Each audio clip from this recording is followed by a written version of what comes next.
अब बोल दीजिए जोर से। जो मोहन में मन को लगाए हुए हैं वो फल मुक्ति जीवन का पाए हुए हैं। जो बंदे हैं दुनिया के गंदे सरकार सरासरों वो फंदे में खुद को फंसाए हुए हैं। जो सोते हैं गलफत में रोते हैं आखिर वो खोते रतन हाथ आए हुए हैं। पकड़ पाया सदगुरु ने दामन को जिसने, पकड़ पाया सदगुरु के दामन को जिसने, वही है मगर सब सताई हुई। भगवान कहते हैं कि हे गणों, भगवान गरुड़ पर बैठ कर के मधुबन में आकर के ध्रुव के पास आ गए। प्रत्यक्ष रूप से और मन से अंतरिक्ष रूप से दर्शन दिए। तब ध्रुव ने नेत्र खोले तो सामने भगवान को देखा। ध्रुव पैरों में लूट गए हैं। ध्रुव ने भगवान को प्राप्त कर लिया। इसमें मुख्य बात यही है कि ध्रुव ने गुरु जी की, नारद जी के वचनों को श्रद्धा से अंगीकार किया, गुरु के वचनों पर विश्वास किया। श्रद्धा हृदय की भावना का प्रतीक है।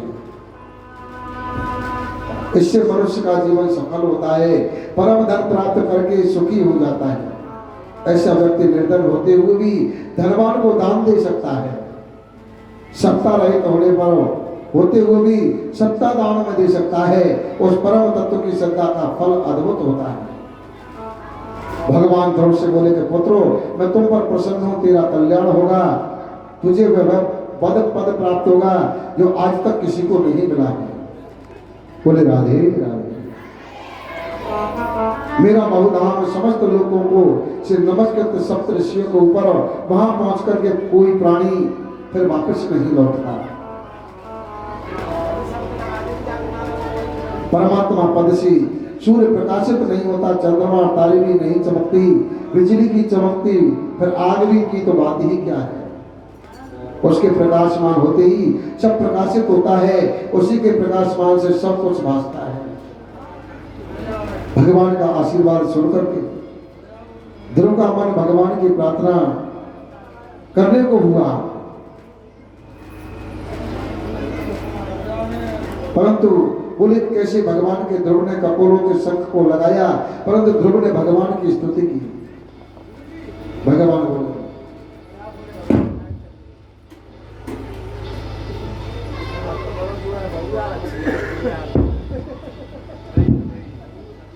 आज चंद्रमुखी आगे बैठ गई ना। राधे राधे राधे राधे।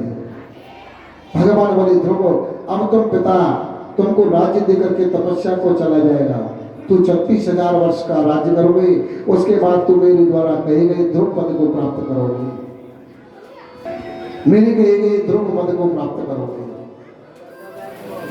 ध्रुव वहां से नगर में आकर के सबके साथ बड़े ही सम्मान से रहने लगा। बड़ा होने पर पिता उनको राज सिंहासन पर आसीन करके तपस्या को चले गए। सारी सत्ता सारी ममता त्याग दी। उसके बाद ध्रुव ने शिशुपाल प्रजापति की पुत्री भ्रमि के साथ में विवाह किया। उससे कल्प और वत्सल नाम के 2 पुत्र हुए। दूसरी पत्नी वायु की पुत्री इला से उत्कल नाम का पुत्र और एक कन्या पैदा हुई। उत्तम का विवाह नहीं हुआ। शिकार खेलने में उसे गंधर्वों ने मार डाला। जब ध्रुव को पता चला तो सेना लेकर जाकर के गंधर्वों पर आक्रमण किया। ऐसा सोच करके जीव को हर शून्य और असुरों से त्याग करना चाहिए। बहुत से गंधर्वों को मार दिया। अपने दादा मनु ने आकर के समझाया कि पुत्रों, कोई किसी को नहीं मारता, सदैव अपने कर्मों का फल ही जीव को प्राप्त होता है। और कुबेर की वरदान देकर के चले गई। भगवान की कृपा से सब संभव है। चाहे सुमेरु को छार करे, छार को चाहे सुमेरु बनावे, चाहे राजा को रंक करे, रंकों को द्वार फिरावे, चीटी के पास में बंद गयन की, चाहे समुद्र के पार लगावे, रीति यही करुणा निधान की, कभी वेद कहे विनती मोहि भावे। उसके बाद ध्रुव काल के सर पर पैर रख करके ध्रुव लोक को चले और जाते समय पर 36,000 वर्ष का राज्य करने के बाद में ध्रुव लोक को जाते समय पार्षदों से कहते हैं कि मेरी अपनी माँ का ध्यान आता है। तो पार्षद कहते हैं कि देखिए आगे जो विमान जा रहा है उसमें आपकी माता श्री जा रही है।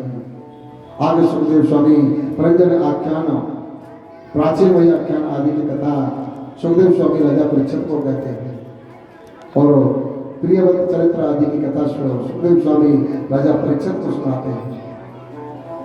स्वयं मनु महाराज के 2 पुत्र हुए थे, उत्तानपाद, जिसका वर्णन हो चुका है।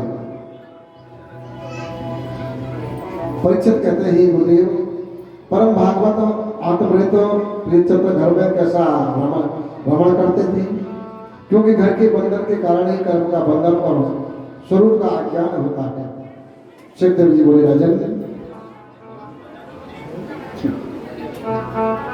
सुखदेव जी बोले कि हे राजन, भक्ति मार्ग पर चलने वाला प्रारब्ध संसारिक कर्मों का लग करके भक्ति को नहीं छोड़ता। पिता की आज्ञा पाकर के प्रियवत को प्रजा की रक्षा का भार स्वीकार सौंप करके जाना पड़ता है। एक बार ब्रह्मा जी प्रियवत महाराज के पास में आए और कहने लगे कि मैं जो कहने आया हूँ वह परमेश्वर की आज्ञा है, जिसकी आज्ञा को मैं भी स्वीकार करता हूँ। तुम्हारे पिता मनु भी मानते हैं ये शरीर परमात्मा का दिया हुआ है। सुख दुख परमात्मा का दिया हुआ है, उसे भोगना पड़ेगा। ये संसार के भोगों को अवश्य, परंतु अनासक्त भाव से।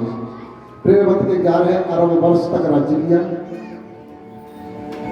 प्रियव्रत ने विश्वकर्मा की पुत्री बृहस्पति से प्राणी ग्रहण किया, उससे 10 पुत्र हुए। एक बार प्रियव्रत ने सोचा कि सूर्यदेव सुमेरु की परिक्रमा करके छिप जाते हैं, जिससे कि भगवान की आराधना करने में बाधा आती है, अंधकार हो जाता है। तब उन्होंने सूर्य समान तेजस्वी रथ पर बैठकर की पृथ्वी की 7 परिक्रमा की, जिससे कि 7 समुद्र बीच की भूमि में 7 द्वीप बन गए, जिनका शासन अपने 7 पुत्रों को क्रम से बांट दिया गया। पुत्री ओजस्वी का विवाह शुक्राचार्य से किया, जिससे देवयानी नामक पुत्री पैदा हुई थी।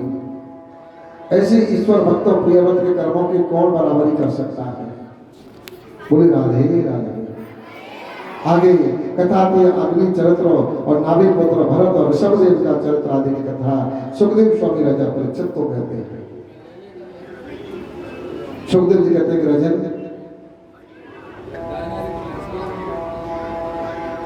राजऋषि नाभि के द्वारा किए गए कार्यों को कौन जान सकता है?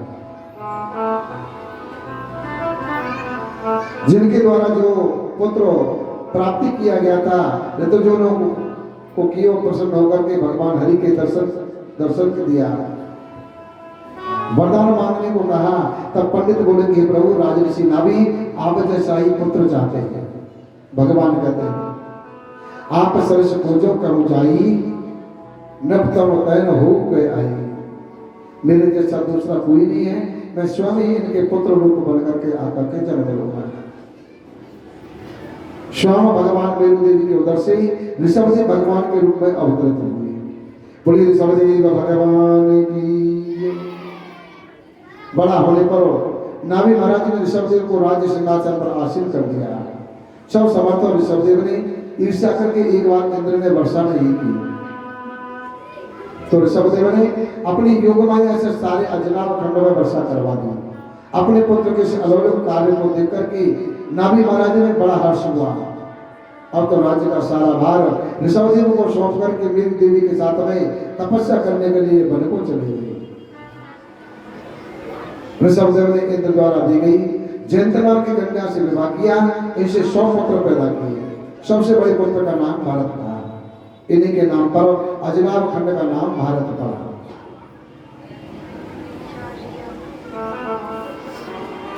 इनसे छोटे 9 पुत्र हुए और इनसे भी छोटे नागवी आदि पुत्र कहे गए और शेष 81 पुत्र यज्ञ करने वाले क्षत्रिय ब्राह्मण कहे गए।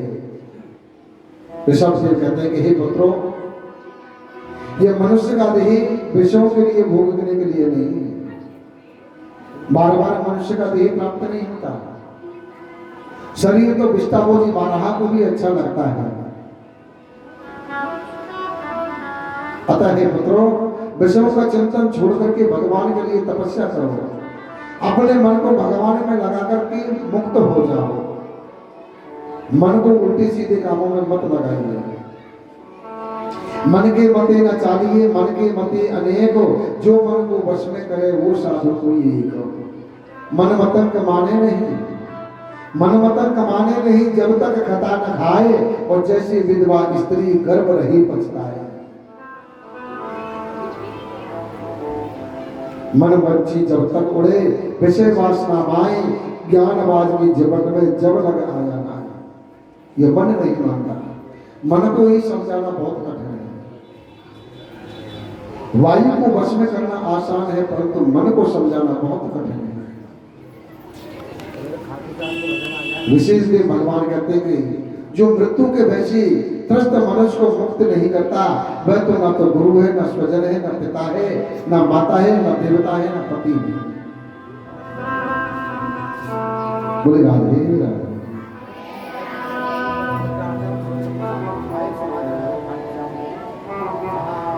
बोले बांके बिहारी लाल की, बोले खाटू नरेश की। ठीक है। आइए खाटू श्याम जी के चरणों में भजन पंडित जी बहुत देर से ले रहे हैं। खाटू श्याम जी का सलाम। जहाँ विराजे शीश कदानी, जहाँ विराजे शीश कदानी, मेरा बाबा शाह दीवाने मुझे, दीवाने मुझे, दीवाने मुझे चल खाटू, दीवाने मुझे चल खाटू, दीवाने मुझे चल खाटू, दीवाने मुझे चल खाटू। ओ जहाँ विराजे जहाँ विराजे शीश कदानी, जहाँ विराजे शीश कदानी, जहाँ विराजे शीश कदानी। अच्छा ये बताओ, खाटू श्याम कितने लोग गए यहाँ से? तो गए दोनों हाथ उठा के सरदारी सेवा करते हुए गाइए। दीवाने मुझे, दीवाने मुझे, दीवाने मुझे चल खाटू, दीवाने मुझे चल खाटू, दीवाने मुझे चल खाटू, दीवाने मुझे चल खाटू।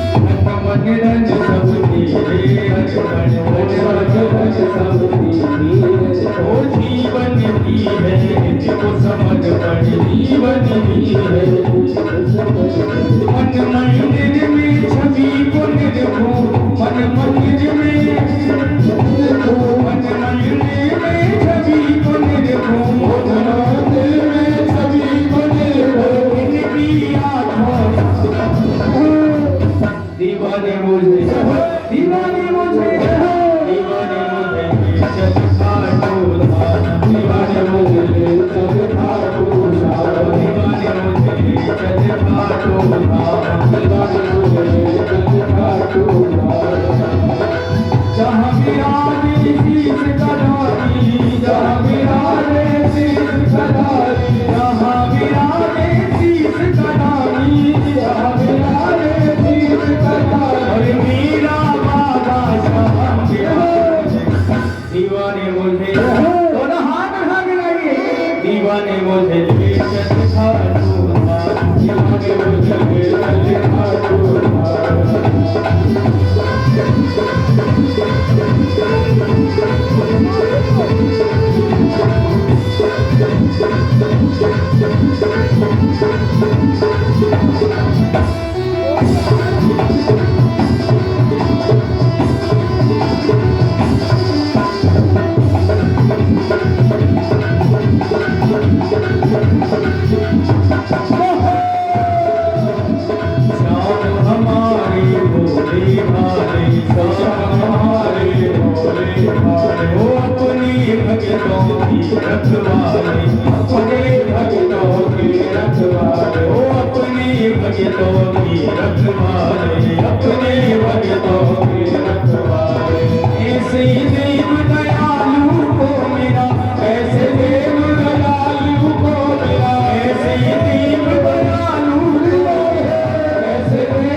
दीवाने मुझे चल खाटू, चल खाटू, दीवाने मुझे चल खाटू, दीवाने मुझे चल खाटू। जहाँ विराजे शीश कदानी, जहाँ विराजे शीश कदानी, जहाँ विराजे शीश कदानी, जहाँ विराजे शीश कदानी, मेरा बाबा शाह दीवाने मुझे, दीवाने मुझे चल खाटू, दीवाने मुझे चल खाटू, दीवाने